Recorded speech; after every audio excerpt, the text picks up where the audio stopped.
ಕಲ್ಲಂಗಡಿ ಹಣ್ಣು ಬೇಸಿಗೆ ಕಾಲದಲ್ಲಿ ಸಿಗುವ ಜೀವಸೆಲೆ ಎಂದರೆ ತಪ್ಪಾಗಲಾರದು.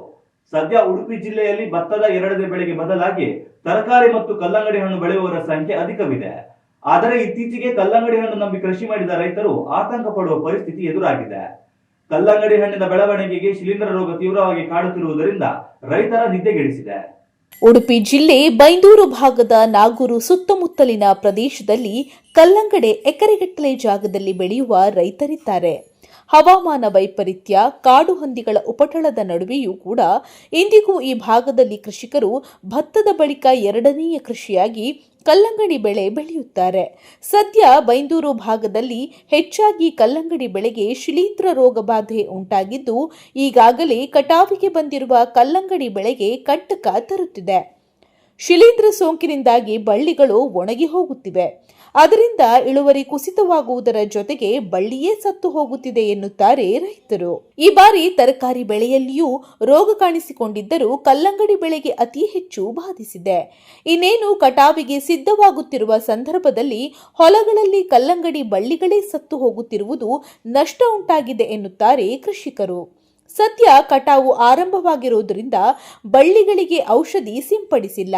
ಈ ಬಾರಿ ಅತಿಯಾದ ಚಳಿಯ ವಾತಾವರಣವಿತ್ತು. ಅದರಿಂದಲೂ ರೋಗಬಾಧೆ ಹೆಚ್ಚಾಗಿರುವ ಸಾಧ್ಯತೆ ಇದೆ ಅಂತಾರೆ ಕೃಷಿಕರು.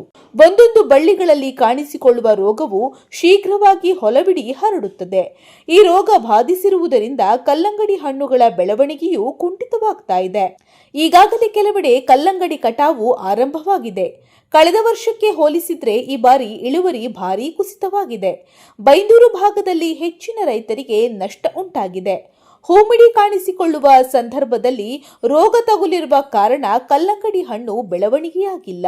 ಈ ಬಾರಿ ಕಲ್ಲಂಗಡಿ ಹಣ್ಣಿಗೆ ಬೇಡಿಕೆಯೂ ಇದೆ, ಉತ್ತಮ ದರವೂ ಇದೆ. ಆದರೆ ರೋಗದಿಂದಾಗಿ ಇಳುವರಿ ಕುಸಿತವಾಗಿ ರೈತರಿಗೆ ನಷ್ಟ ಉಂಟಾಗಿದೆ.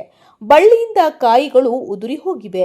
ಈ ಬಾರಿ ಕಪ್ಪು ಕಲ್ಲಂಗಡಿ ಕೆಜಿಗೆ 16 ರೂಪಾಯಿಯಿಂದ 17 ರೂಪಾಯಿ ಇದೆ. ನಾಮಧಾರಿ ತಳಿಯ ಕಲ್ಲಂಗಡಿಗೆ ಕೆಜಿಗೆ 14 ರಿಂದ 15 ರೂಪಾಯಿ ಇದೆ. ಪ್ರತಿ ವರ್ಷ 1 ಎಕರೆ ಬೆಳೆಯಲ್ಲಿ 12 ಟನ್ ವರೆಗೆ ಕಲ್ಲಂಗಡಿ ಹಣ್ಣು ಸಿಗ್ತಾ ಇತ್ತು. ಈ ಸಲ ಎಕರೆಗೆ 4 ರಿಂದ 5 ಟನ್ನಷ್ಟೇ ಇಳುವರಿ ಬಂದಿದೆ ಎನ್ನುತ್ತಾರೆ ಕೃಷಿಕರು. ಈ ವರ್ಷ ಕಲ್ಲಂಗಡಿಯಲ್ಲಿ ಬಾಡು ರೋಗ ಒಂದು, ಮತ್ತೆ ಇಳುವರಿ ಕಮ್ಮಿ, ಮತ್ತೆ ಜೇನುಹುಳದ ಸಮಸ್ಯೆಯಿಂದ ಇಳುವರಿ ಸ್ವಲ್ಪ ಕಮ್ಮಿ ಅಂತ ನಮ್ಮ ಅನಿಸಿಕೆ. ಇನ್ನು ಬೇರೆ ಬೇರೆ ಕಾರಣ ಇರ್ಬೋದು, ಯಾಕೆ ವಾತಾವರಣದಲ್ಲಿ ಒಂದೊಂದು ಕ್ಲೈಮೇಟ್ಸ್ ಇರ್ಬೋದು, ಬಿಸಿಲ ವಾಸನೆ, ಮತ್ತೆ ಡ್ರೈ ಗಾಳಿ, ಮಧ್ಯಂತರ ಮಿಡಿ ಬರುವ ಟೈಮಿನ ಡ್ರೈ ಗಾಳಿ ಬಂದ್ರಿಂದ ಮಿಡಿ ಡ್ರಾಪ್ ಆಗ್ತಾ ಉಂಟು. ಅದರಿಂದ ಸ್ವಲ್ಪ ಇಳುವರಿ ಕಮ್ಮಿ. ಅಂದ್ರೆ 1 ಎಕರೆಗೆ 12-13 ಟನ್ ಬರುವಲ್ಲಿ 6-7 ಟನ್ ಕಾಯಿ ಬರ್ತಾ ಇದೆ. ಭಾರಿ ಅಂದ್ರೆ ರೇಟ್ ಸ್ವಲ್ಪ ಈ ವರ್ಷ ಇರುವುದರಿಂದ ಸ್ವಲ್ಪ ಅಂದ್ರೆ ಮಾಡಿದ ಖರ್ಚು ಆಗಬಹುದು ಅಂತ ಅನಿಸಿಕೆ. ಒಟ್ಟಾರೆಯಾಗಿ ಇನ್ನು ರೋಗಬಾಧೆಯ ಬಗ್ಗೆ ತೋಟಗಾರಿಕಾ ಇಲಾಖೆಯವರು ಶೀಘ್ರ ಹೊಲಗಳಿಗೆ ಭೇಟಿ ನೀಡಿ ಪರಿಶೀಲನೆ ನಡೆಸಿದ್ದಾರೆ. ಆದರೆ ಬೆವರು ಸುರಿಸಿ ಬೆಳೆ ಬೆಳೆದ ರೈತ ಈ ಸಮಸ್ಯೆಯಿಂದ ಹೈರಾಣಾಗಿರೋದಂತೂ ನಿಜ. Ashwath Acharya, news next, Udupi. ಉತ್ತಮ ಸಂಸ್ಕಾರಯುತ ಶಿಕ್ಷಣದೊಂದಿಗೆ VSS English medium CBSE school, Udupi Muddur. ನರ್ಸರಿಯಿಂದ 10ನೇ ತರಗತಿವರೆಗೆ ಶಿಕ್ಷಣದ ಜೊತೆಗೆ 5 ರಿಂದ 10ನೇ ತರಗತಿವರೆಗಿನ ವಿದ್ಯಾರ್ಥಿನಿಯರಿಗೆ ಉತ್ತಮ ಹಾಸ್ಟೆಲ್ ಸೌಲಭ್ಯವೂ ಇದೆ. ನಿಮ್ಮ ಮಕ್ಕಳ ಪ್ರವೇಶಾತಿಗಾಗಿ ಈ ಸಂಖ್ಯೆಗೆ ಕರೆ ಮಾಡಿ.